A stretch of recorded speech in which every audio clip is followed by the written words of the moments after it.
You know, leftist teachers and administrators are indoctrinating the next generation. That's why the conservative student in your life needs Young America's Foundation.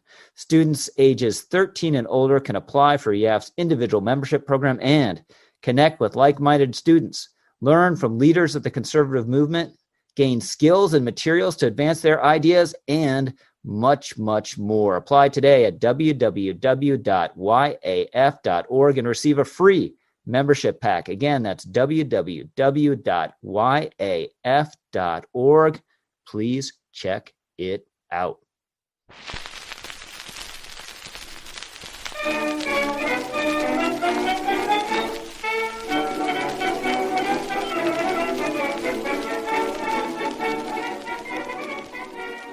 This is the Victor Davis Hanson podcast being recorded on Tuesday, January 26th in the year of our Lord 2021. But if you're keeping the French Revolutionary calendar, it's the 7th of Pluvios in the year 229.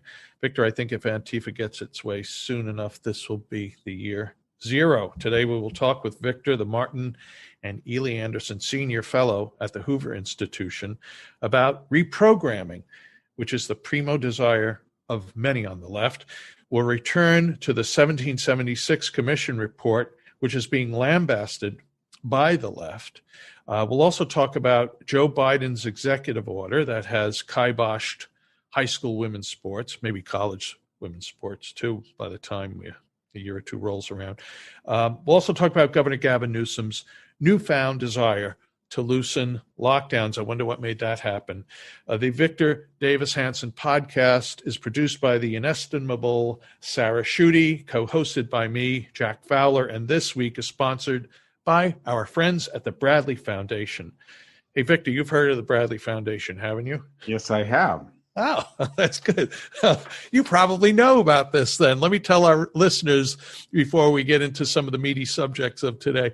As we navigate through these unprecedented times, We the People, a Bradley speaker series, offers insights and ideas on the current challenges we face from some of the remarkable organizations the Bradley Foundation supports.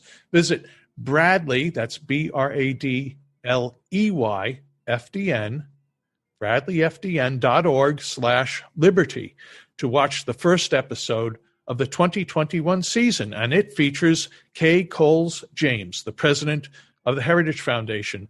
Kay shares her thoughts on the state of our republic, how to ensure the integrity of elections, what it means to be conservative, and how to advance freedom and free enterprise.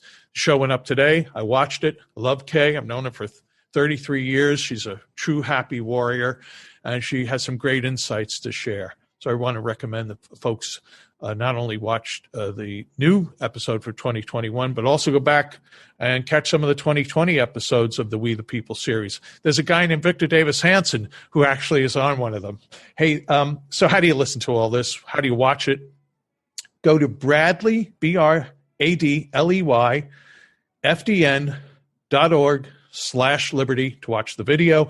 New episodes will debut every other week, so come back often and subscribe to Bradley's YouTube channel to be notified when a new episode is posted. We thank our good friends at the Bradley Foundation for sponsoring the Victor Davis Hanson podcast. Victor, we've got a lot to talk about today, but let's start off with the piece published today in American Greatness. It's titled The River of Forgetfulness. The subhead to the title is Before We Are All Reprogrammed, Remember for a Bit Longer that the reset of memory and truth is not just a political agenda, but a holistic effort to redefine our past, present, and future. Victor, that's quite a colossal charge. I think it's accurate myself. Would you want to talk about what has prompted you to write this essay?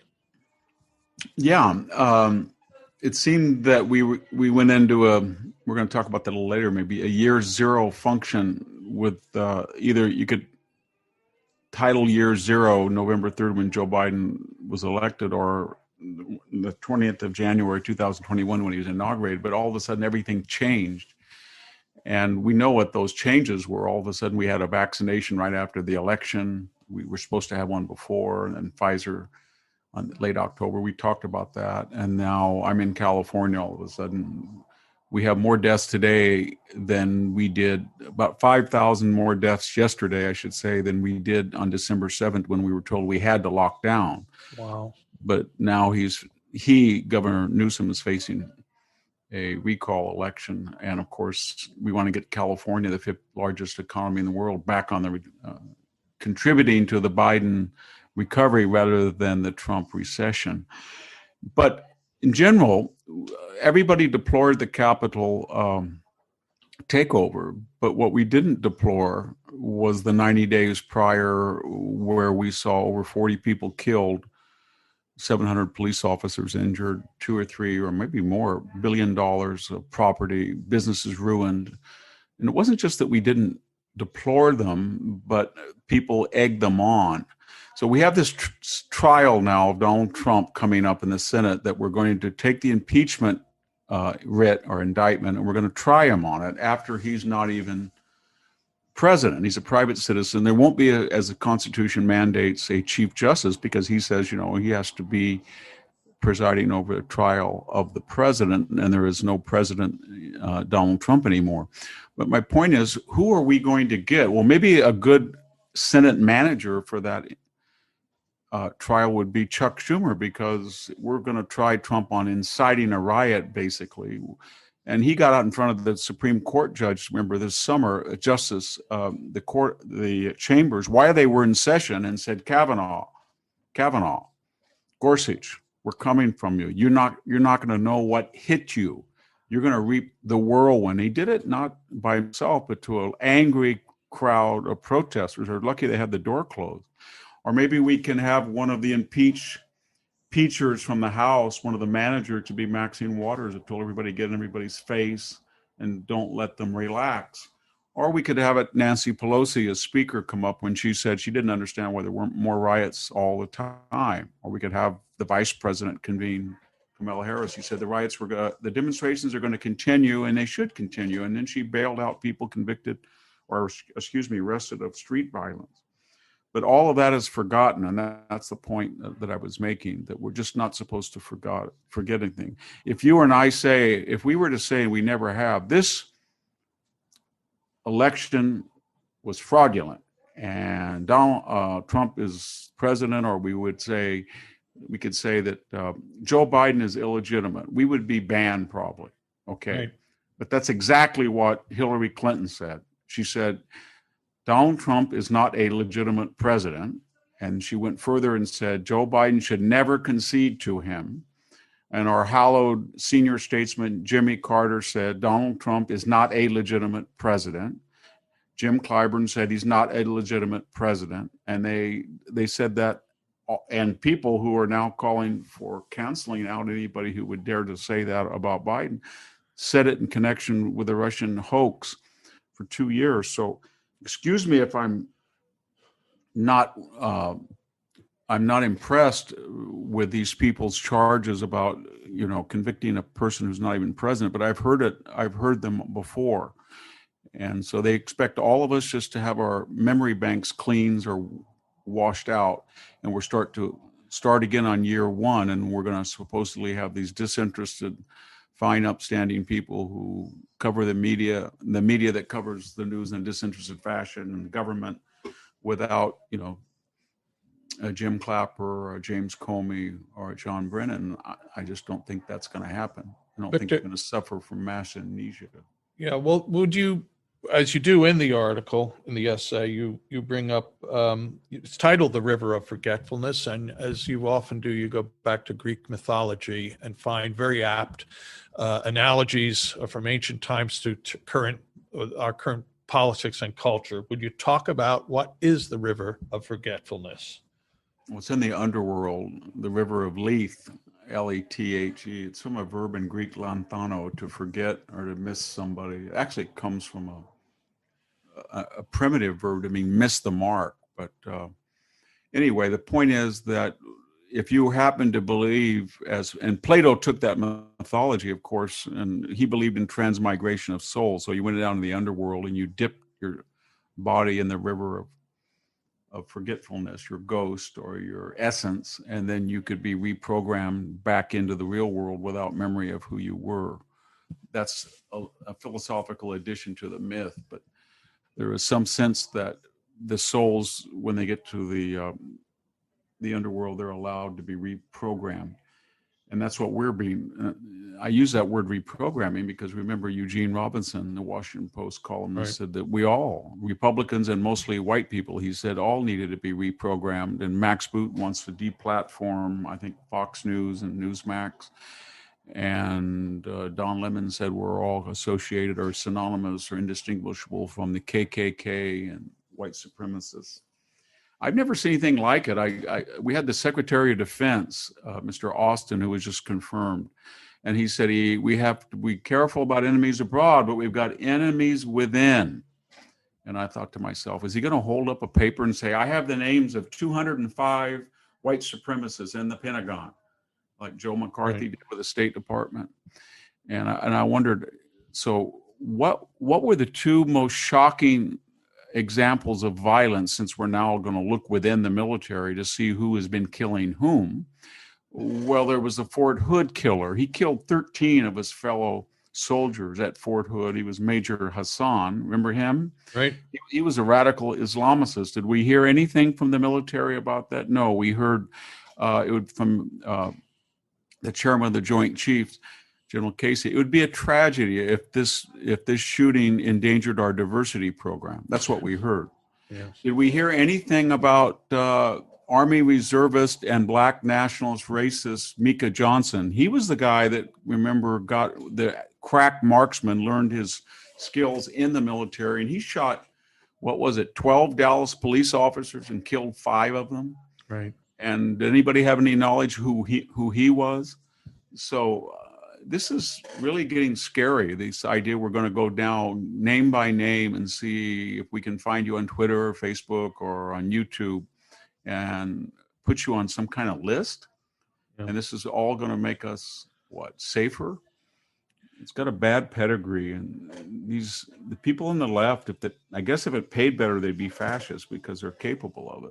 Well, sooner or later. Victor, the words you use in addition to reprogramming in this piece are deprogramming, debathification, and re-educating.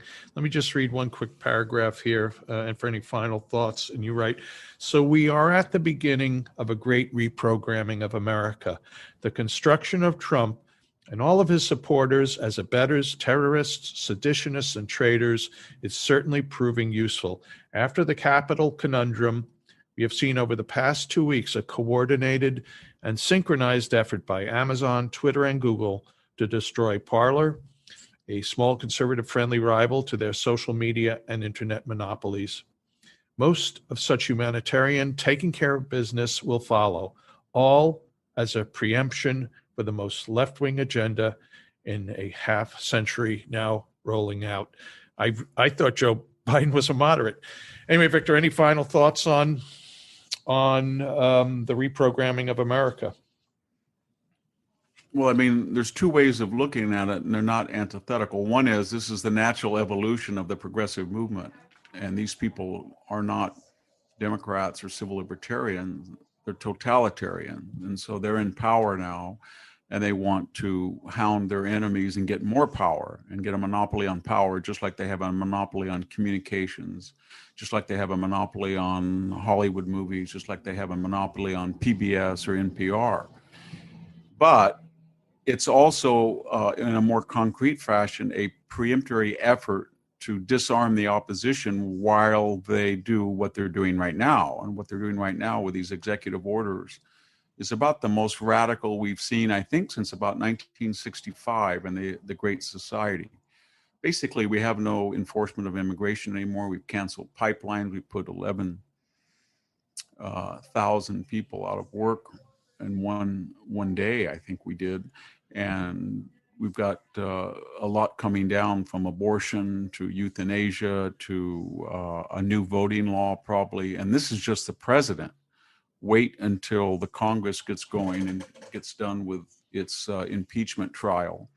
And then we're going to see. So what I'm getting at is, Twitter and Facebook, these are the shock troops of the movement. And they're going out there to disarm critics, to intimidate people. You have people, Josh Hawley can't get his book at prestigious Simon & Schuster. That sends a message. Hollywood stars are scared that if they don't say certain things, they wouldn't get certain parts. So all of that is preemptory. It says if you oppose this and you oppose this agenda that's coming out, be careful, because we have ways of getting back at you. A final thought: we've got to get over as conservatives this idea that corporations are liberal or the military is liberal. And I know that's hard, but if you look, or the CIA or the National Intelligence or the NSA or the FBI, if you look at who's commenting and who they are, a Jim Comey, former FBI director, a James Clapper, former director of National Intelligence, John Brennan, head of the CIA, General Stanley McChrystal, who said that these people who demonstrated were like Al-Qaeda people, and they follow a person, I guess, like Saddam Hussein, i.e. Trump.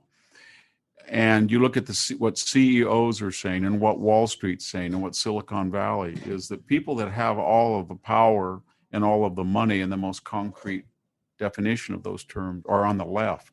Right. And it's a big transition, because a lot of conservatives, Republicans, they don't quite understand that they've transmogrified into a middle-class small business party. And the Democratic Party is the party of the very powerful and the deep state, or the administrative state that has the power to enact social change without a plebiscite or legislative action. And that's why they love the military so much.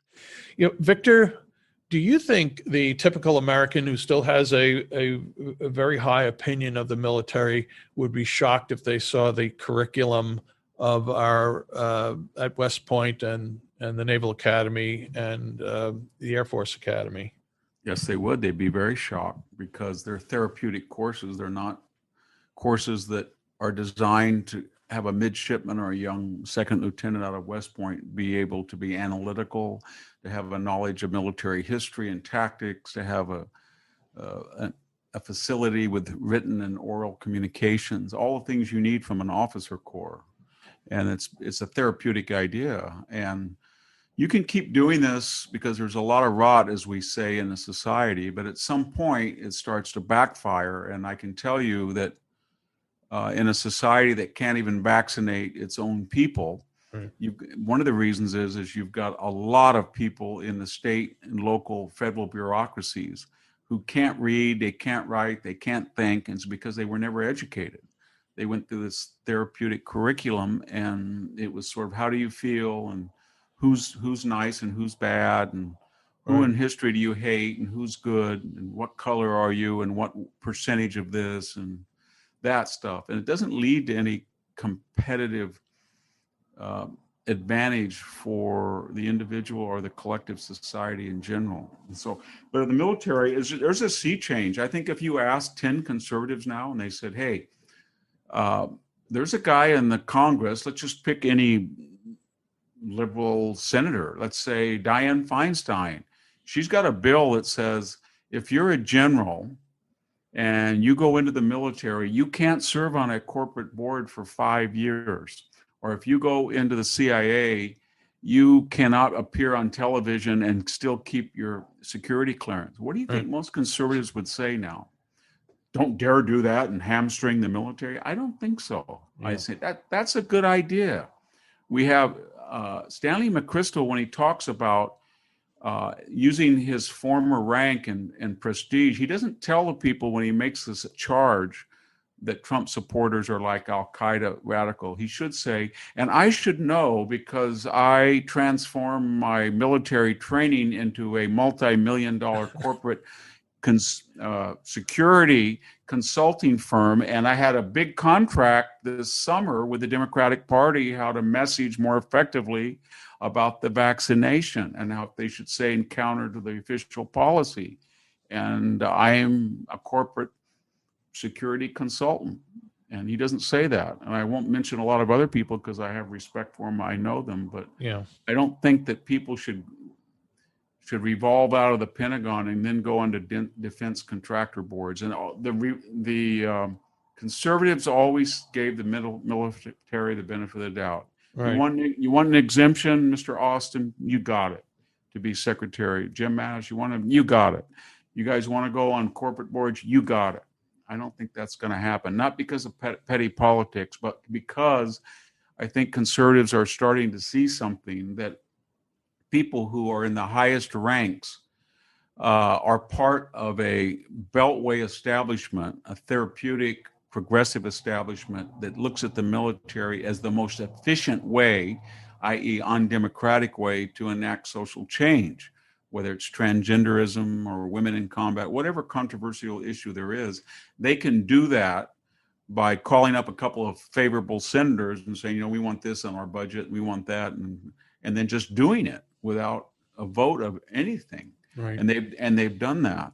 And then to sort of virtue signal how woke they are, they say, we've got all these hillbillies down there at second lieutenant and sergeants and corporals and privates, these yokels from Bakersfield and, skinheads from West Virginia. We've got to watch these guys. That's the enemy within. I'm quoting directly now. Right.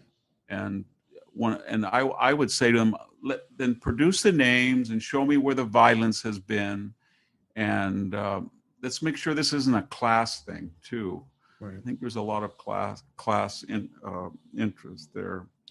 Yeah, well, Victor, we see the rise of the bureaucracy in other institutions too. The Catholic Church, many of our bishops are former secretaries to bishops and not theologians, and part of the destruction or the crumbling of a great institution. But let's talk about another two things while we have some time on today's episode of the Victor Davis Hanson podcast. One, you've mentioned Gavin Newsom. Well, I mentioned it at the beginning, but you brought it back. Would you give us a little rundown on what's up with him, in particular, your sense about the recall effort as the numbers of people signing the petition to recall? Is it correlated with his desire to loosen the lockdown? And I just want to say, before you answer that, I was flicking the channels the other day and I saw Gray Davis on, I don't know what he was on, it was CNBC or whatever, but they are bringing him out of the mothballs now, and he's most famous for being the recalled governor.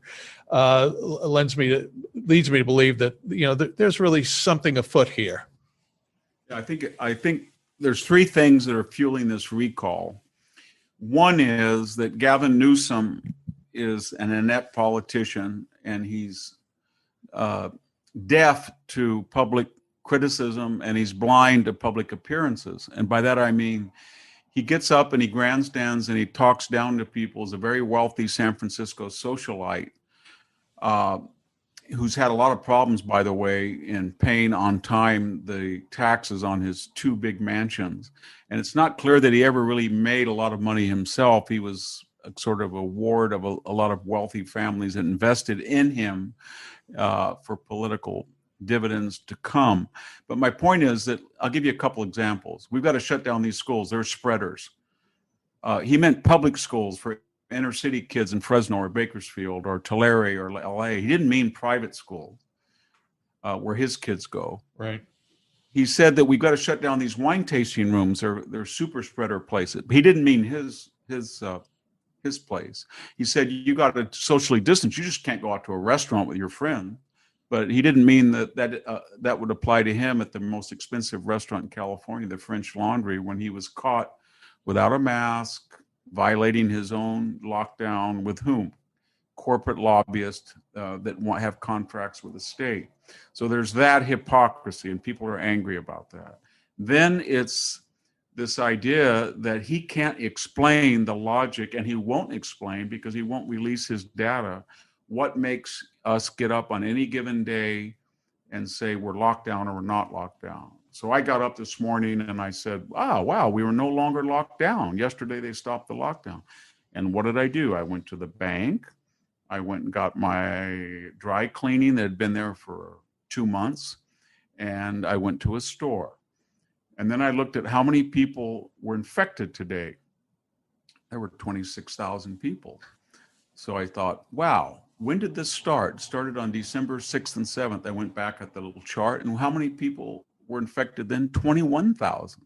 Right. In other words, there's more cases now that he says that it's okay, we need to get out and get the economy moving, than there was when he said, we're all going to die unless you listen to me and lock the state down.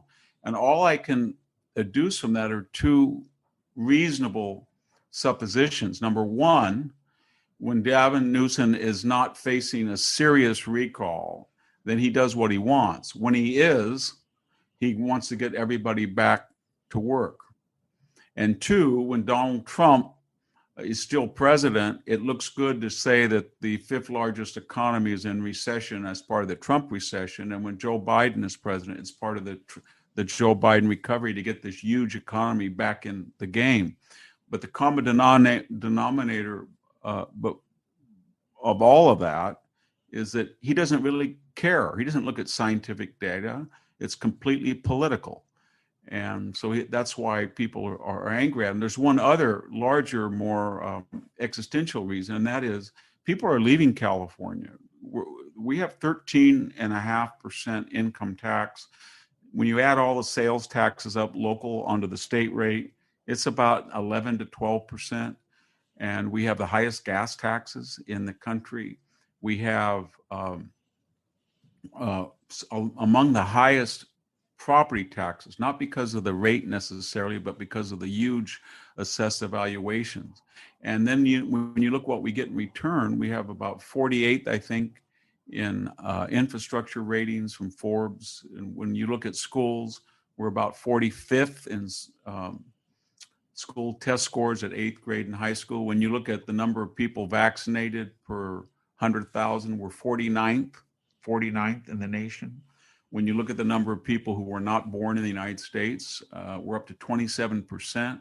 1 out of every 3 people who goes into the hospital for any reason whatsoever has diabetes or prediabetes. 1 out of 3 welfare recipients lives here. 20% of the population is under the poverty. I could go on, but somehow these people on the progressive left have managed to make this the costliest and the least effective or least functional state in the country. And that's what's fueling a lot of it. A lot of it is from 44% of the population are Mexican American or Central American.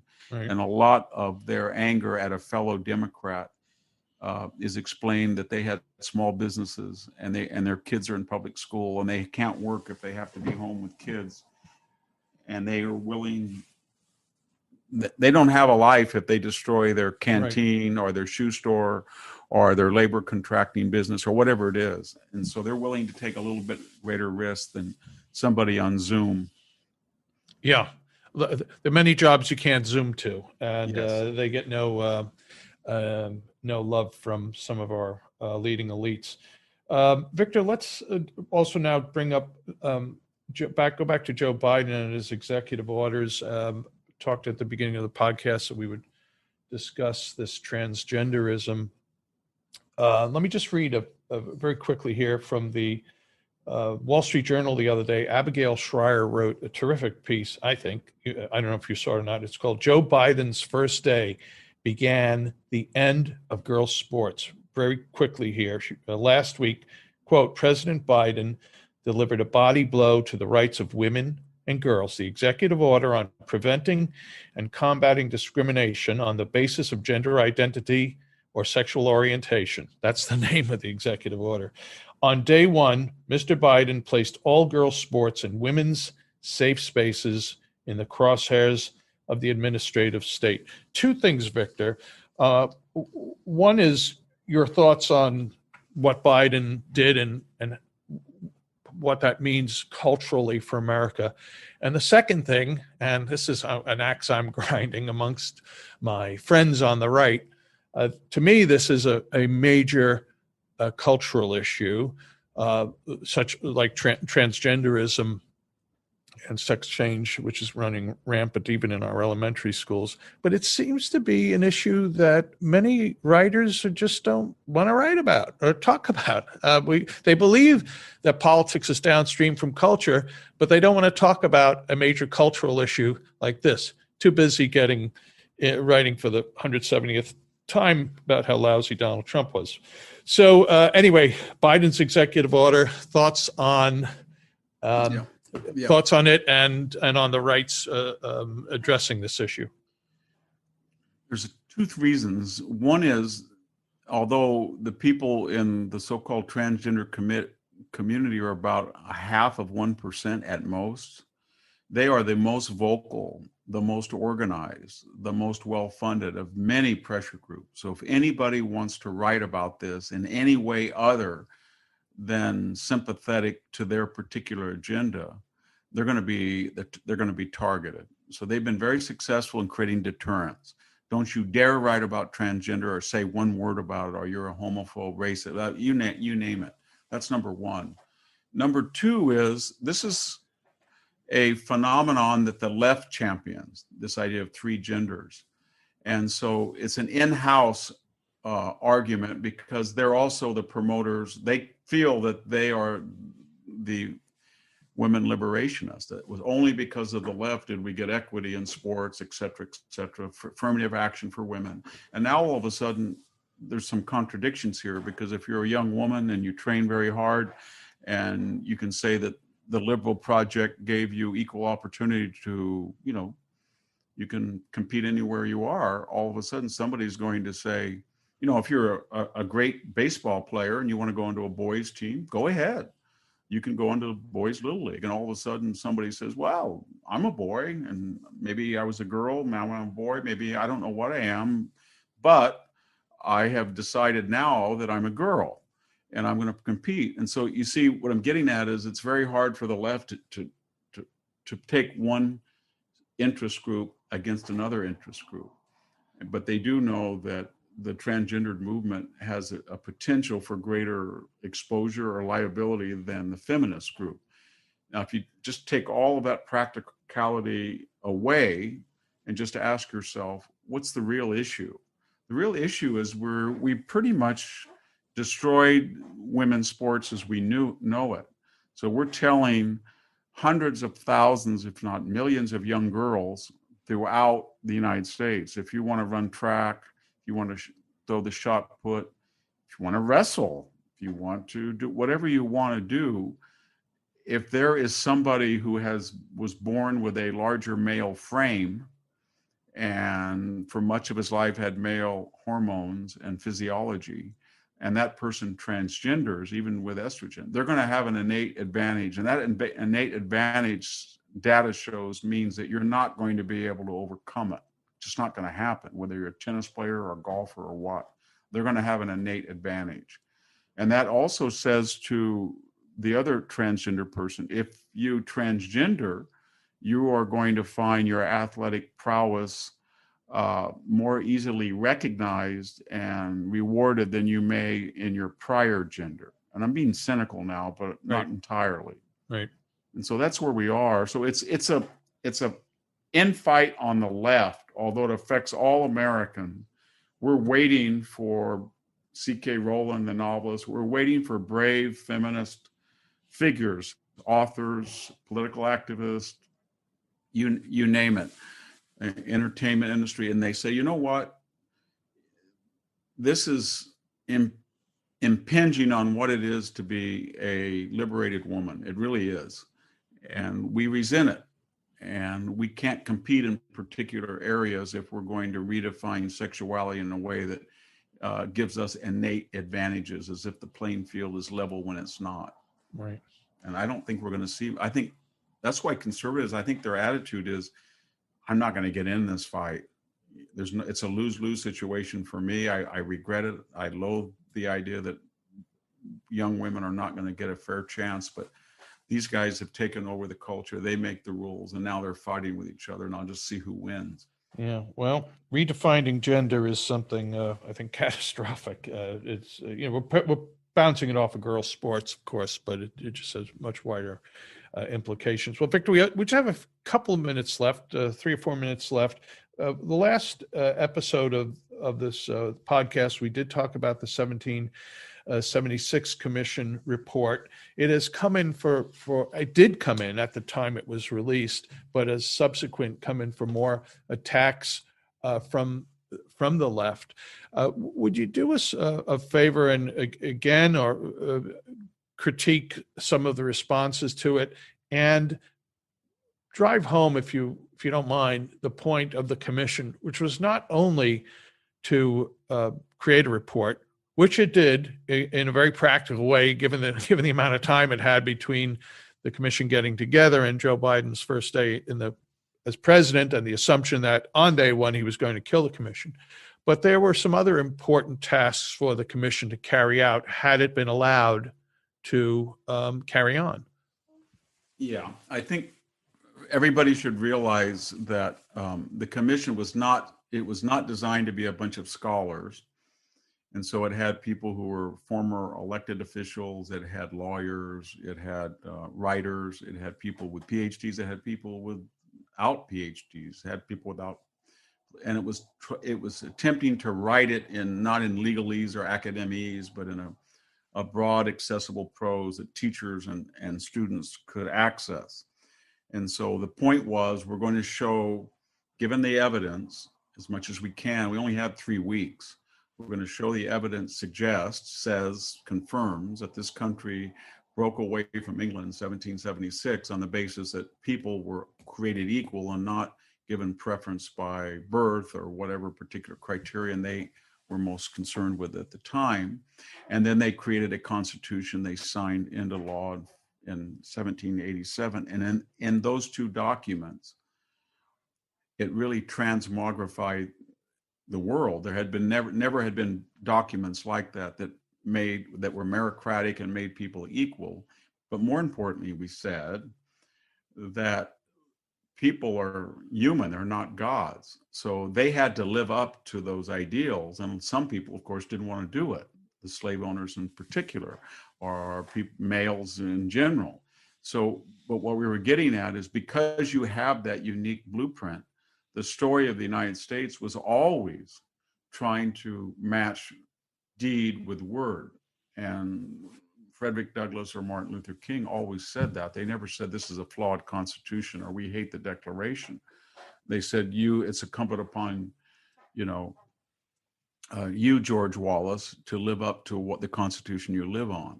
So that was one effort. Then the other idea was that nobody knows this anymore, because what we just talked about earlier, the curriculum has been so watered down and become so therapeutic that we were advocating we go back to something that doesn't even exist anymore. It's called civics, from the Latin Kiwis, the citizenry, citizenship, and tell people this is what you do when you vote. This is the House, this is the Senate, this is a filibuster, and explain how government works, explain your obligation as a citizen, etc. So it was practical. And then we also said, and these are criticisms of it, and I went through them, I think last week, communism, fascism, and then the more insidious ones, such as racism and progressivism that wants to change or get rid of the Constitution, and identity politics, which wants to use race in a very different way than the Southern racist. So where was the criticism? It doesn't seem very controversial. I think it came for three things. One, a lot of the people, mean a very small minority, but 3 or 4, Larry Arnn, the president of the commission, or the director or the leader, Hillsdale president, Matthew Spalding works for Hillsdale, Charles Custer. There were 2 or 3 people who were from the Claremont School, and they have written on this topic a lot. And they have certain views, and those views were, I think every conservative shares them. So they were instrumental in, because we only had 3 weeks, in helping us get an initial rough draft or notes. And later people criticized, and they said, well, so Thomas Lindsay or somebody else took a line here or something from they wrote, but they never said anybody plagiarized. They just simply said, you took a paragraph or a sentence from something you've written in the past, and then you recombobulated it. Right. And also forgetting that we all had our hand at rewriting their draft. In other words, it went to all the commission. Everybody did track changes, and I mean, they looked like I sent in a version that looked like it was bleeding red. So everybody did it, and then they had a discussion about how to incorporate those changes. Everybody voted. That was one big criticism. It was directed at the Claremont School by the left. And then the second, I think, was when we said racism and communism and fascism, they had no problem. But when we said in more recent times, progressivism, the Woodrow Wilson effort to, in his own words, to transform the Constitution into a living document, you would change periodically Right. to keep up with improving human nature. Or we said that racism now had kind of devolved into tribalism, where each of us is trying to find a way that we can enhance our superficial appearance or ideology rather than a collective commonality. That got people very, very angry. And then third, the elephant in the room is Donald Trump's fingerprints were on it. If this had been a George Bush commission, say in 2005 or 4, or George H.W. Bush in 89, or Ronald Reagan commission in 1986, I don't think anybody would have said much. Victor, we'll give away a little something here. I think we've mentioned already, you're writing a book on citizenship, although I don't want to boil it down to that. But some of these themes are going to be in this book, yes. And what might the working title be, and when might we see it? Well, I'm doing the general edits right now, so it's been approved by the general editor. I'm just doing the copy edits and general edits. It's called The Dying Citizen, and it's going to come out probably in early September or late August. It should be, it should be on Amazon pretty soon. Okay. And very quickly, it has two parts: the pre-modern challenge to citizenship, and I discuss the idea of open borders, and that we have 50 million people living here who are not citizens, but it increasingly doesn't matter. We have people who are not citizens who vote in some local elections. We have people who participate in elections. There's no difference under the law or under the entitlement industry. And so we're watering down citizenship from that age, because we don't say that this is a particular land, a place that has certain borders and it's unique. We just say, well, you kind of drift in and then you kind of drift out, and you're just, if you happen to be sitting in one place or standing in one place for a week or two, you're just as much an American as somebody who's been here and citizen and came in legally or was born here. And then very quickly, I think we're retribalizing, that people's primary affinities now are no longer as Americans or humans, but I'm Hispanic or I'm Black or I'm white, and that's getting very dangerous. And we've seen it in 2020, what the logical trajectory of that is. We're also becoming peasants. It's very hard to be a middle-class person, buy a home. We don't see many people who graduate in 4 years anymore without student debt, and then they get married at 23 or 24, or they have a house at 25 or 26. They have 2 kids, a car. You can make fun of it and call it bourgeoisie, middle class, beat the Joneses or some keeping up with the Joneses. But whatever it was a successful paradigm, and it doesn't exist anymore. And I explain why that historically is very dangerous. And then the postmodern are the elite, and that's the growth of people that we've talked about: the FBI, the CIA, the Pentagon, these unelected officials, including partnerships with Silicon Valley that suppress the Bill of Rights. And whether it's Carter Page or Mike Lindell, who gets his Twitter account canceled. And then finally, 2 chapters. One is the formal effort of legal analysts, scholars, academics, political activists to let in Puerto Rico or Washington or get rid of the Electoral College, to change the system, pack the courts, etc. And then I end up with globalization, or the idea that among our elites, they're citizens of the world, that they have the World Health Organization should have as much primacy or stature as the FDA, even though it's a Chinese puppet, it seems to me. And globalism is citizen of the world ideas are very ancient. They go back to Socrates, but they're very pernicious for a country. When you have your elite who feels they're closer to EU values or UN values, or they know more about London, Paris, and Tokyo or Shanghai than they do, Salt Lake City or right, Redding, California. Terrible. Well, Victor, thanks so much. We've gone a little over. Appreciate you taking the time do that. Thanks, Sarah, for, again, another, I'm sure, wonderful effort at producing. We thank our friends at the Bradley Foundation for sponsoring this episode. Folks who are listening to this via the National Review website, thanks, but please do consider subscribing to the Victor Davis Hanson podcast, which is skyrocketing up the charts. So there are many new listeners. We thank you, but please do consider it on Google Play or Stitcher, iTunes, one of the other, whatever your favorite platform is. So with that said, we should be back next week for, we hope and pray, who God only knows what will happen between now and then, Victor, but we look forward to talking again next week on the next episode of the Victor Davis Hanson podcast. Thanks kindly.